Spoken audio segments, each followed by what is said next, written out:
Eto na, kaugnay yung problema sa tubig sa Metro Manila. Makakausap natin si MWSS Administrator Reynaldo Velasco. Ginong Velasco, magandang umaga po. Arnold, magandang umaga sa iyo sa lahat ng ating nakikinig. Siyempre, ang tanong ng marami, hanggang kailan po yung ganitong sitwasyon sa Metro Manila? Well, ang nakakasagot yan, ang Manila Water. But noong Lunes, nagbigay na ako ng, nagpulong-pulong na kami at nagbigay na ako ng instruction kung paano matutulungan ng ang Manila Water. At unang-una, pinag-usapan natin ang Manila na mag-share ng mga 50 million liters per day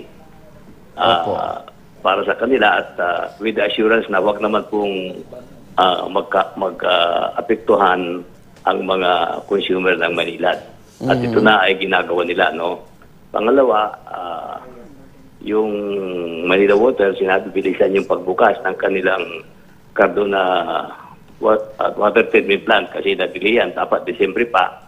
So, ang sabi nila, itong end of the month, mabubuksan nila yung 50 million liters per day na pwede makatulong dyan sa problema nila. At yung isang remedyo na nag-agree kami ay bubuhayin nila yung kanilang mga pumps dito sa mga wells nila dito sa nakakasaukopan ng Manila Water.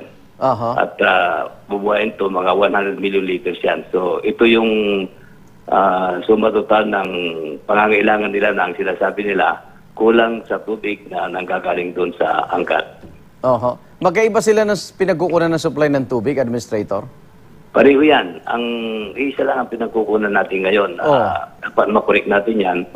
Sa angkat, Ipodam ang pinanggagalingan yan. So, papunta yan sa Lamesa Portal, Common Portal.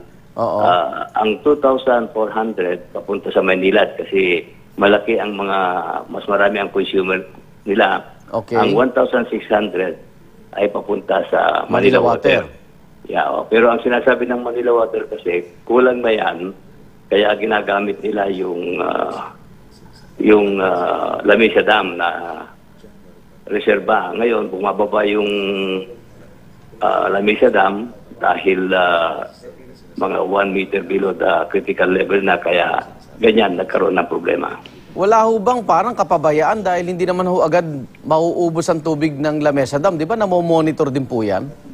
Yeah, minomonitor yan. Kaya lang, ang sinasabi ng Manila Water kasi, noong pa man, kinakapos na sila kaya ginagamit nila yung reserve kahit na hindi pa tagtuyot. Kaya, yun ang nangyari. They have to rely now on the water coming from Angat Dam. So kung pahiram na Maynila yung tubig sa Manila Water, wala naman dagdag na singilin yan? Wala yan. Pero ang magbabayad sa Manila ay ang Manila Water kasi sisingilin din nila yan na pag pumasok din yan sa metro ng mga consumer ay sisingilin din nila yan. Kaya dapat babayaran yan ng Manila Water sa Manila. Gaano kadali yung pagpapahiram ng tubig na yan? Ngayong linggo ho, mareresolve na yung krisis? Inaayos na po nila kasi ito naman po yung, pag alam nyo, noong 1997, isa lang naman nag-operate yan ang MWSS ang nawasa noon. Kaya nung dinivide to ng E-zone sa W-zone, yung ibang mga interconnectivity sa boundary nila, pinagsasara nila para hindi na magpalit-palit yung tubig.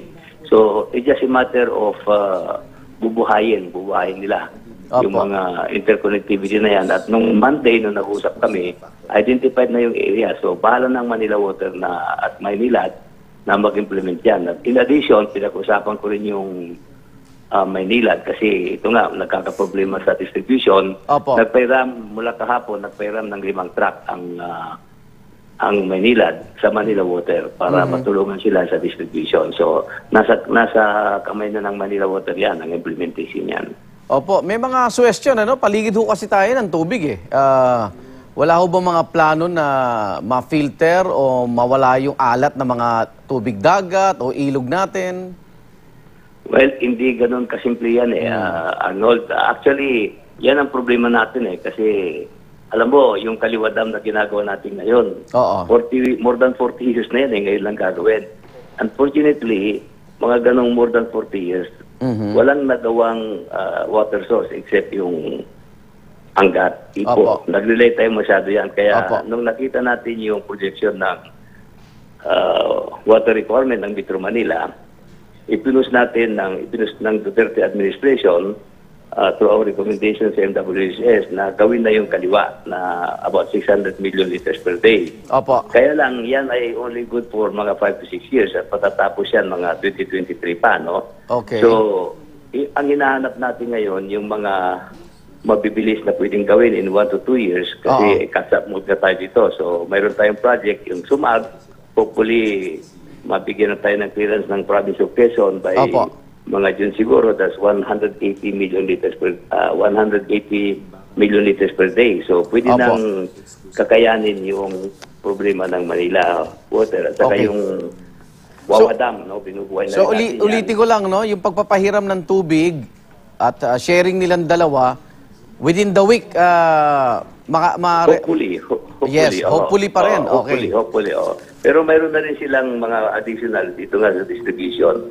Nagpahiram, I was informed yesterday that Maynila nagpahiram ng 5 truck, no? Opo. And I understand na ang Manila Water ay gumagamit na rin ng mga volunteers para ma-cope up yung problema ngayon sa distribution. Okay.